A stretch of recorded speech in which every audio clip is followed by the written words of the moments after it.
Ayan, nararamdaman ba?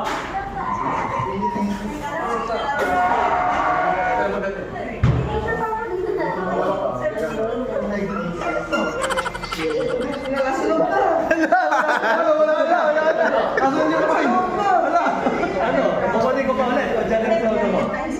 Patay. Hindi, wag na ulit. Wag na. Bayaan mo na. Galing mo, galing mo. Dak. Oh, ayun.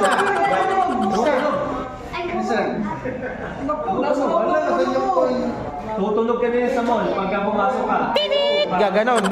Iba yung guard, ginagana. Yan na sa ulo mo. O, dito, ulit. Dito ka. Ang dali, kukunin. Huwag kang pipikit. Huwag kang pipikit. Ay, pumipikit para makikita yan.